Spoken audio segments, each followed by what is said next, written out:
Bem, vamos entender um pouco sobre a expansão do Império Turco-Otomano.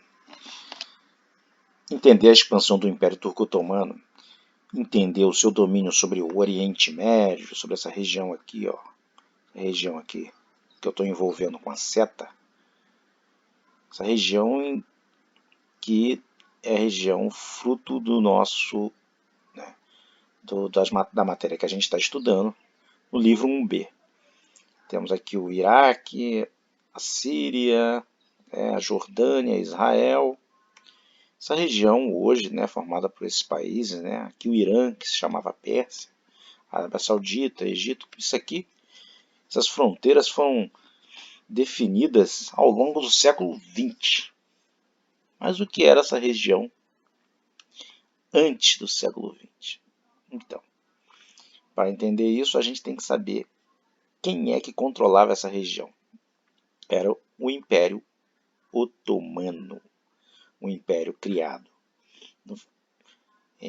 no final da Idade Média, surgido no final da Idade Média, que 1300, Idade Média, né, tradicionalmente pelos estudos, pela historiografia, vai até, né, 1453, aliás, a queda de Constantinopla, a capital do Império Romano do Oriente, Império Romano, aquele de Roma, né, que se dividiu, ficou um do Oriente, ficou do Ocidente, o do Oriente vai embora no século V, sucumbindo, né, as tribos bárbaras, né, chamadas tribos bárbaras, que na verdade eram tribos que já existiam dentro da Grande Federação Romana, e o Império do Oriente sobreviveu pelo menos até 1453, quando foi conquistado por esse povo chamado otomano, que adotou a religião dos árabes, ou seja, a religião islâmica. Eles não eram árabes, mas adotaram a religião islâmica, igual o Irã hoje, que também não são árabes, são persas, e adotaram a religião islâmica, como o Paquistão também não são árabes e adotaram a religião islâmica, ou seja, árabe e islamismo não é a mesma coisa. Isso aí vocês já aprenderam. Islã é uma religião, árabe é um povo.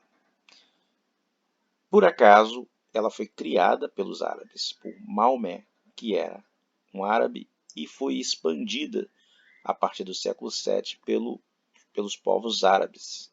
Mais de 1300, tínhamos um pequeno povo na Anatólia, um povo que veio das estepes da parte oriental, né, da Ásia, e veio para a direção do Ocidente, se alojou ali na Anatólia. Povos das estepes, povos que eram conhecidos como turcos, era uma forma muito genérica de denominar povos que vinham das estepes. Mongóis, né, que em 1200 provocaram também uma tempestade, conquistando boa parte também do Oriente.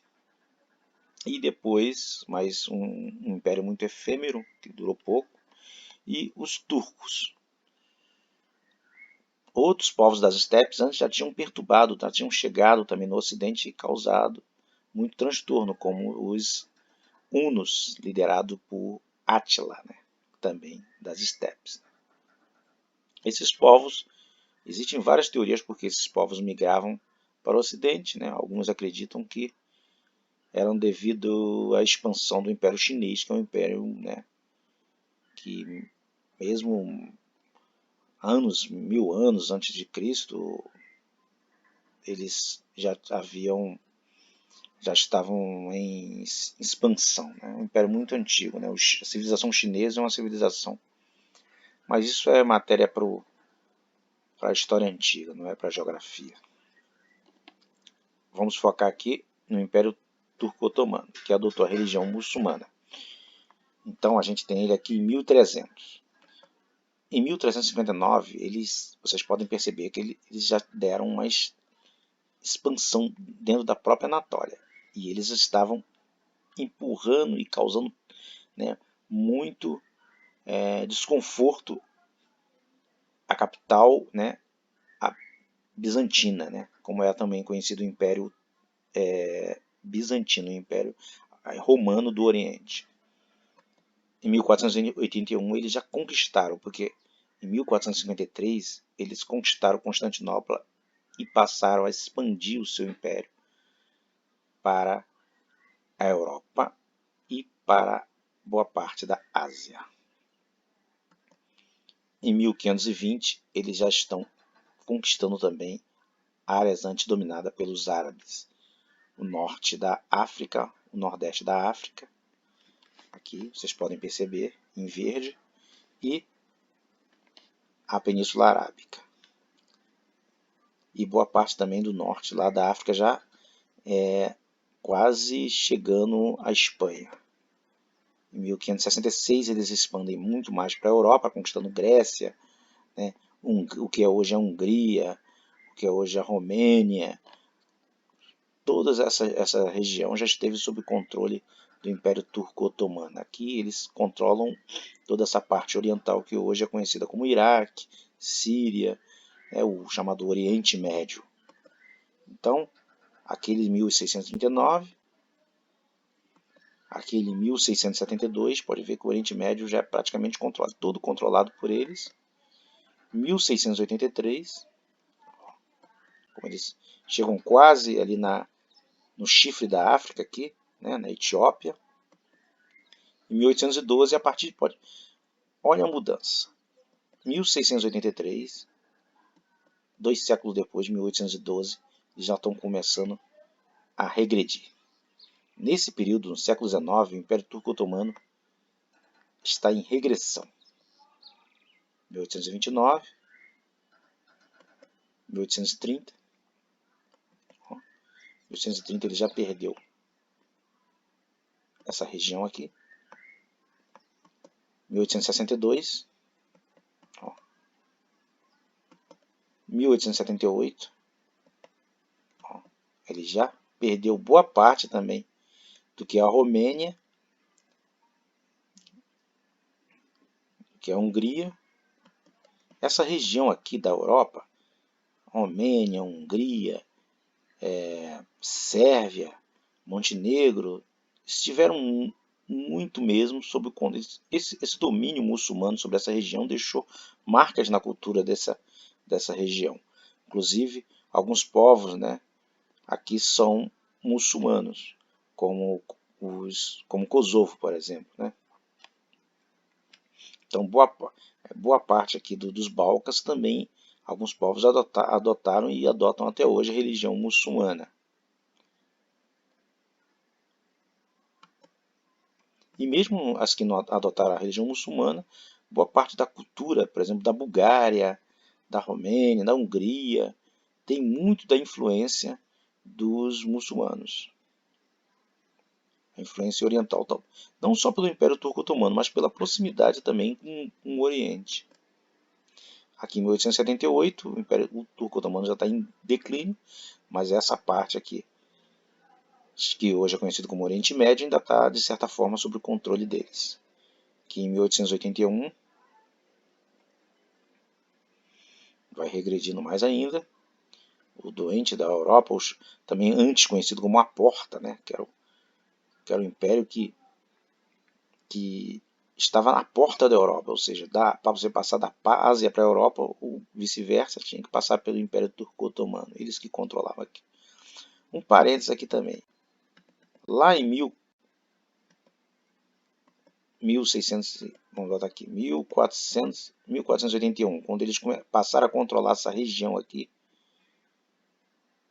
eles praticamente barraram boa parte do comércio que existia entre a Europa e a Ásia, ou passaram a dificultar. Alguns historiadores vão dizer que foi justamente a conquista dessa região pelo Império Turco-Otomano que fez com que Portugal e Espanha, né, procurassem circunnavegar a África para buscar as mercadorias que antes eles conquistavam, né, conseguiam através de um comércio que existia, né, do Oriente para o Ocidente, passando pelo Império Bizantino. Só que o Império Bizantino foi conquistado pelos otomanos, Então isso passou a dificultar. Por quê? Dificuldade porque o Império Otomano passou a oferecer mais resistência a um comércio da Ásia para a Europa e o Império Bizantino não. Porque o Império Bizantino era cristão, apesar de ser um tipo de cristianismo diferente da Europa Ocidental, era cristão. O Império Turco-Otomano não, era muçulmano. Então vamos continuar aqui, vamos voltar para 1878, Império Turco-Otomano já em decadência, né? Mas né, dominando o Oriente Médio, aqui em 1881, 1882, o Egito passa, olha aqui o Egito, que estava sob controle em 1881 do Império Turco-Otomano, em 1882 já está sob, não está mais, mas também o Egito não é independente, o Egito passa a ser controlado pela Inglaterra, como a Argélia passa a ser controlado pela França, mas isso é outra aula, é a aula de história do neocolonialismo na África. Então, 1912, a gente tem aqui o Império Turco-Otomano às vésperas da Primeira Guerra Mundial. 1913, na Primeira Guerra Mundial, o Império Turco-Otomano vai lutar a favor da Alemanha. Para muitos historiadores, foi a decisão mais errada que o doente Império Turco toma, né? Ao lutar do lado da Alemanha contra a França, Inglaterra e os aliados, quem perdeu a guerra? A Alemanha. Então o Império Turco-Otomano deixa de existir. Aqui em 1920, perdendo a guerra, ele não existe mais. E essa região aqui vai passar a ser controlada por França e Inglaterra. O que a gente vai ver que ficou conhecido como Acordo Sykes-Picot, ou seja, a configuração da administração francesa e inglesa que vai resultar nos países que existem hoje: o Iraque, a Síria, a Jordânia e o Estado de Israel. É isso aí, pessoal.